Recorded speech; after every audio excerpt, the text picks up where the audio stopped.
take advantage of information, communication, and technology to ensure inclusiveness, access, and create more opportunities. The president reiterated that Nigeria had remained a committed and dedicated member of the African peer review family after acceding to the mechanism in 2003. The federal government has said that the Independent Corrupt Practices Commission, ICPC, had tracked 2,000 projects worth over 300 billion naira between 2019 and 2021 through its constituency and executive projects tracking initiative. The Minister of Information and Culture, Alhaji Mohammed, disclosed this in Abuja while briefing the media on the giant strides of the President Muhammadu Buhari's administration in the anti-corruption fight.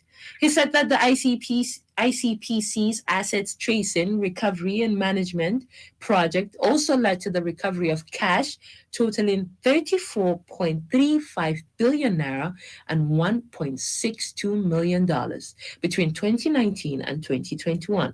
He disclosed that the ICPC had also secured 66 convictions from the 243 cases it filed in court during the same 3-year period.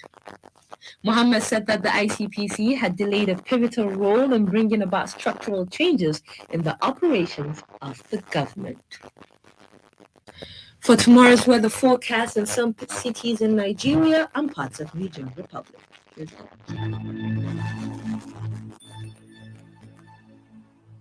Kano tomorrow morning will experience clear sky and light wind at 13 degrees Celsius and later increase to 22 degrees Celsius at noon. Kaduna is expected to have sunny intervals and light wind at 20 degrees Celsius and later increase to 22 degrees Celsius. Katsina is expected to have sunny sky and a gentle breeze at 13 degrees Celsius and later increase to 23 degrees Celsius with clear sky and light wind. Abuja will experience similar weather condition at 19 degrees Celsius and later increase to 30 degrees Celsius with partly cloudy sky. Lagos is expected to have sunny sky and light wind at 19 degrees Celsius and later increase to 30 degrees Celsius with partly cloudy sky. Moving to Niger Republic, Maradi will experience sunny sky and a moderate breeze at 14 degrees Celsius and later increase to 25 degrees Celsius with clear sky and a gentle breeze. While Zundar will experience sunny intervals and a gentle breeze at 15 degrees Celsius and subsequently increase to 25 degrees Celsius with clear sky and a gentle breeze at noon. Zahra Hussain Abdullahi, Freedom Radio. The global news is coming to you from Freedom Radio 99.5 FM. You can send your comments, opinions, and watch us Radio Nigeria on Facebook.com. You can get the link to the page on our website, freedomradionig.com.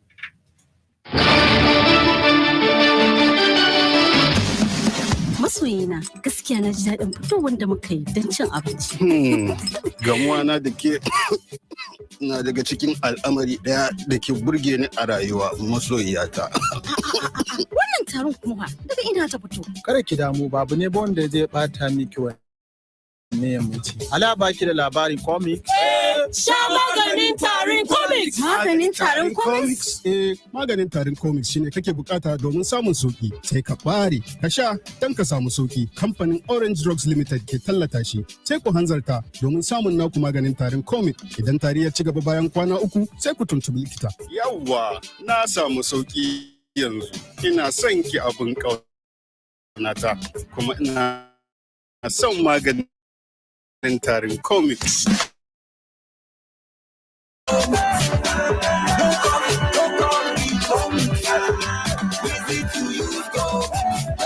Just get drink, carry water.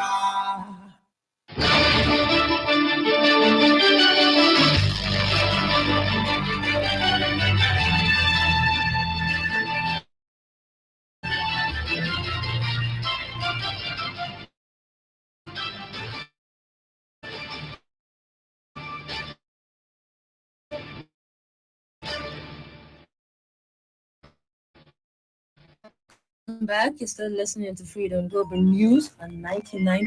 Minister of Station TMH has adequately delayed the completion of the Kano Kaduna Rail project and funds of the project. MHE also said the government has approached Standard Chartered Bank for the funding as it was yet to conclude the loan agreement with the Chinese. Speaking about the funding challenge, the minister who was in Kano today for an inspection of the project, he stated that they were funding this project from the budget, which is why he was skeptical on the completion date. The Emir of Kano, Alhaji Aminu Adobayero, has described the relationship between Poland and Nigeria as a historical milestone, especially in the area of trade. Emir of Kano made this known today when the Polish ambassador to Nigeria, Joanna Magdalene Tarnowska, paid a visit to the Emir in his palace.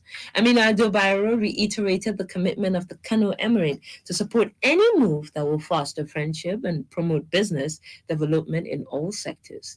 Earlier in the day, the Polish ambassador to Nigeria, Joanna Magdalene, said the visit was to pay tribute and further emphasized the close ties between the Emirate of Kano and Poland. In another development, Alhaji Aminu Adobayero received a delegation of NECO under the leadership of Professor Lantani Ibrahim Wushishi. Registrar and Chief Executive of NECO, Professor Wushishi, stated the reason for the visit was to pay tribute and to inform the Emir of the NECO performance level of Kano students.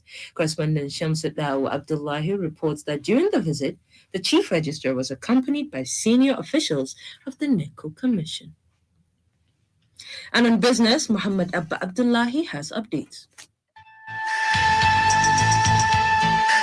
The federal government has given a check of 250 billion naira from Sukuk bond to 3 ministries for the implementation of capital projects across the country. These are the Ministry of Works and Housing, Ministry of Federal Capital Territory, and the Ministry of the Niger Delta Affairs. The Minister of Finance, Budget and National Planning, Zainab Ahmed, who released the fund yesterday in Abuja, said the 250 billion naira was part of the capital expenditure in the 2021 appropriation bill. She added that the government will continue to raise the needed fund and prioritize spending for critical infrastructure in order to sustain the momentum on GDP growth in the country. Meanwhile, the Bank of Agriculture, BOA, says it has recovered about 10 billion naira from farmers in the 1.5 year using the Recovery Tax Force Committee, a recovery agent of the bank. It said the recovered loans are from the Anchor Borrowers Program, ABP, and the bank's traditional loans. A source who is a member of the bank's Recovery Tax Force made this known to journalists in an exclusive interview. The source stated that the Recovery Tax Force Committee from BOA has been working closely with CBN officials and engaging the ABP beneficiaries with the focus on repayment of their loans. The source further appealed to the public to continue to repay the loan taken from the bank for continuity. Muhammad Abba Abdullahi, Freedom Radio. And on the foreign scene, China has put on a united front with Russia as the Ukraine crisis escalates, with President Xi Jinping joining Vladimir Putin in opposing further NATO expansion.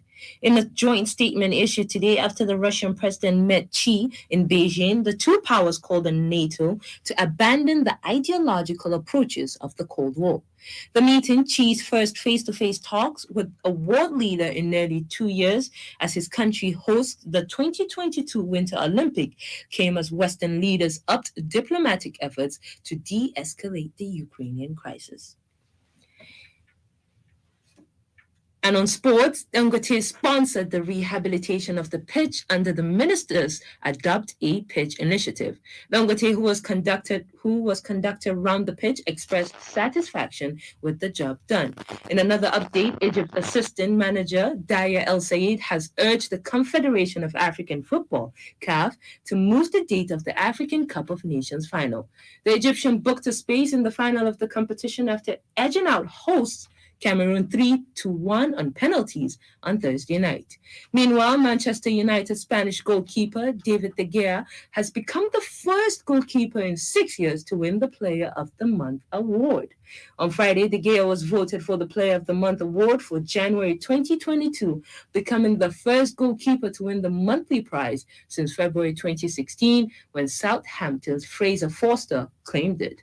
In another development, United Nations Secretary General Antonio Guterres, International Olympic Committee President Thomas Bach, and China's President Xi Jinping attended the opening ceremony of the Beijing 2022 Winter Olympic Games at the National Stadium. The opening ceremony of the Beijing Winter Olympics began on Friday as China attempted to turn the page on a troubled build-up overshadowed by human rights concerns and COVID.